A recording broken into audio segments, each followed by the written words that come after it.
Good afternoon, David. How are you? Good morning to you, Christoph. Lovely to see you. Great. So, David, you're now at the moment in Melbourne. Yeah, Melbourne in a hard lockdown, not much fun, and trying to homeschool two teenage boys, but there's always somebody worse off, so we'll survive. Okay, cool. What is the weather like at the moment? Well, it's spring for us, and so just starting to become sunny, about 20 degrees. No complaints there. Okay, cool. It's always quite weird that we are now on the other side of the planet talking each other, and we are just hitting into autumn, and you're going in spring, so it's nice, yeah.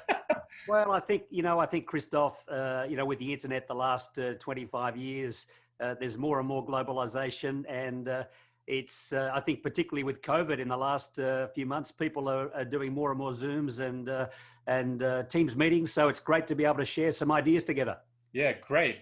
Hey, jump into and let's walk down the conversation street. It's great to have you with the Kanzler and friends. And yeah, like you mentioned, you've been close to 30 years, your own advisor firm, you run your own advisor firm. And then in 2015, you put all your knowledge and experience together and founded Global Advisor Alpha. Tell us a little bit, what drove you there to put another firm into place and to share your knowledge and experience with other advisors globally? Yeah, sure, Christoph. Well, 26 years running my own advice firm, which was in Australia.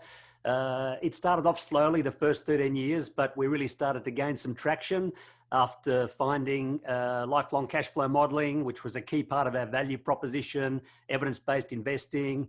And so in 2008, we undertook a big merger to create Shadforth Financial Group, which was a 13-way simultaneous merger. Day one was 300 staff, 80 million Australian dollars revenue, 25 million EBIT, and about $8 billion in assets under management. And we were able to list that on the stock exchange 2011 and got taken over in 2014. We finished up with 600 people, $13 billion in assets, 160 million revenue, and about 58 million EBIT. So it was a great business, great partners, great team. But then I'm 54 now. I was 48 then. We got a nice check, and you think about what you want to do because for me, if you enjoy what you do, it's not work, and it gives you an opportunity to move from success to significance and really start to make an impact on something that's incredibly important to you. And for me, I look at financial advice around the world, and it's changing quite quickly now. And I saw an opportunity to set up Global Advisor Alpha. So I've gone from B to C, dealing with clients, to B to B, dealing with advice firms, to help them improve their value proposition, and to help them keep on top of some of the changes that are really starting to come in now. Great. You also traveled the world a lot. And you've been also in Germany, I think so, a couple of years ago, and in the UK and in Europe. What are you experiencing there? Is there the same issues here you've seen advisors have here in Europe, like in Australia, or these are different kind of worlds? Well, I've been lucky enough, having run a business just in Australia for 26 years, to the last 6 years to spend a lot of time in many countries. In 2018, I was in 17 countries, and great to spend some time in Wiesbaden and Frankfurt doing some work there. Nice. But what I would say to the listeners, I know we have a lot of European listeners, but in many other countries as well, is that each country is different, and the advisors are experts on their own country, but there are some very broad trends, and those very, very broad trends are that we're moving from product-led advice to product-led advice to advice-led advice. And each market is at a slightly different point. For example, in Australia, because of the regulation, commissions have been banned. And so we have been fee-based advice for some time. And so the advisors really need to have a strong value proposition. And I'm seeing that to start to play out in many countries. So I think we need to understand and respect the last 10, 20, 30 years where we've come from, but with regulation, with disruption, things are starting to change incredibly quickly. Yeah. We have at the moment in Germany a quite interesting discussion about, so you notice that most of the advisors are paid by volume-driven fees. And we know from a time at Dimensional and what we experience there, that fees are going down, that more and more evidence come from where returns come from, how markets work.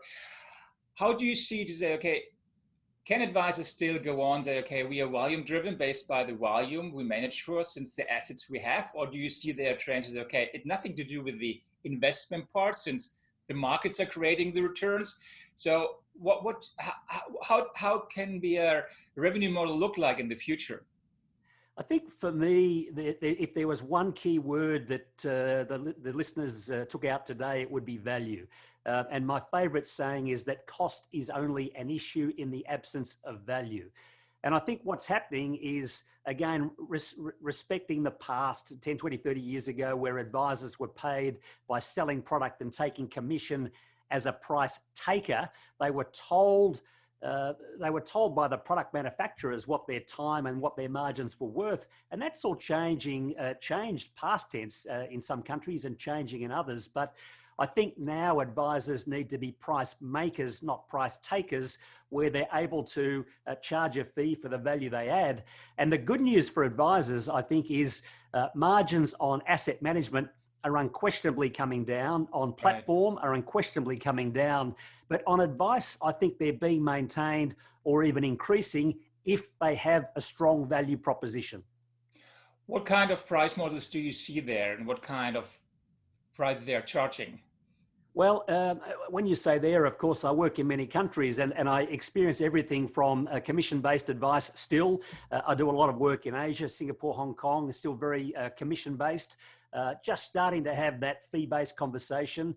In Australia, it's again, very different.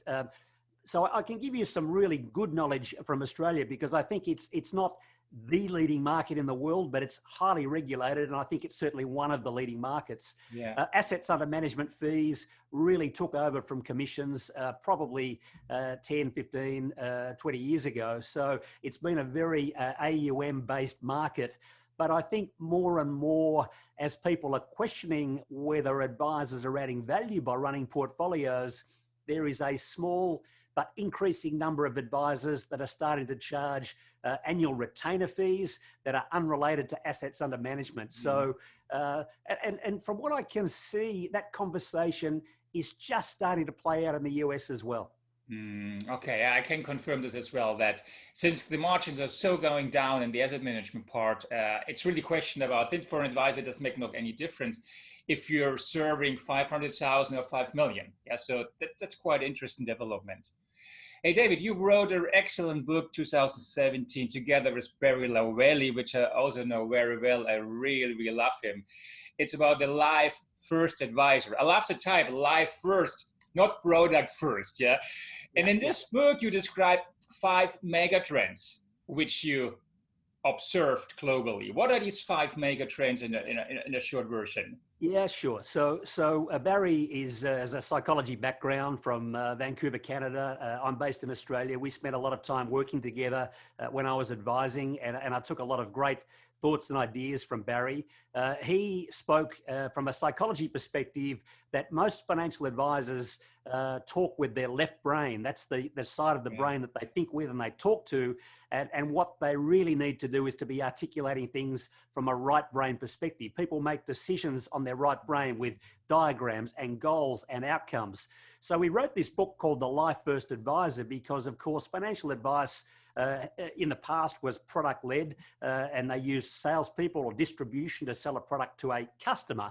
But today we don't have customers, we have clients in professional services firms, and we need to start with their goals and their aspirations. We then move through strategy, and if we need a product, we recommend some product from there. So the title Life First Advisor was talking about the fact that we need to focus above the line on the people and the meaning, not below the line on the products and the money and the insurance and the share portfolios, etc. So, you know, we've been delighted to write that book. You know, I think in the past, financial planning has been too complex. It's been about product.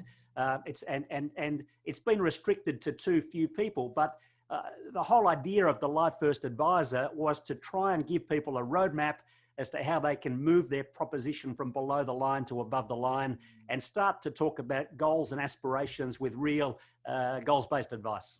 Yeah, it's great. So I really can heavily strongly recommend the book. It's nice. It's really, really nice. Life First. It's a great title, David.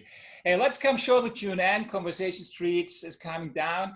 Last question. What can Global Advisor do for advisors here in Germany, for example? Is this accessible from here? And what well, can you offer you know, Christoph, I mentioned before that having sold the business, you move from money to meaning. And so I'm on a mission to try and change the world for people around the world, one advisor at a time. So there are three broad things that I can help with. You know, it's all about changing the value proposition, helping advisors move to fee-based advice. And we do that in three broad ways. One is through speaking and presentations. One is through a program that I'll talk about shortly. And the other is through consulting. And we do advisory boards, et cetera, et cetera. But because of COVID, I've taken all of my experiences and put that into an online program called the Client-Centric Advice Program, which is 14 modules, 27 videos, 38 template scripts, et cetera.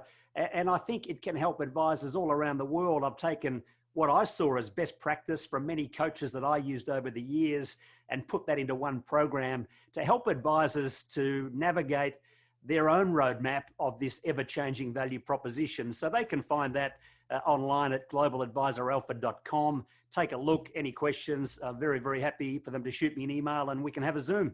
Oh, that's great. Last question, David.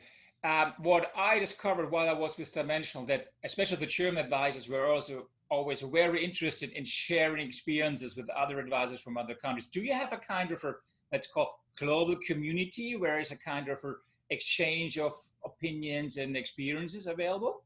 Well, I think that there are various study groups, you know, Melbourne, Sydney, Brisbane. There's Australian study groups. You would be familiar with the Global Association of Independent Advisors, as an example.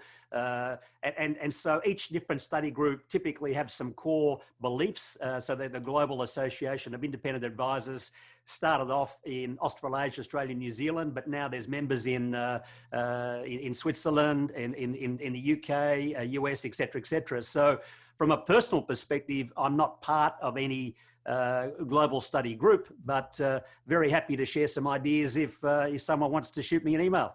Oh, great. Hey, David, thank you very much. It was great to walk down the Conversation Street and enjoy the first spring days in Melbourne. Take care and all the best. Christoph, lovely to see you. To the listeners and the viewers, I hope you got some benefit out of that. We're both here to help, and don't hesitate to shoot me an email or a Zoom if you have any questions. Great to see you. Thank you very much, David. Thanks. Okay. Bye. Bye-bye.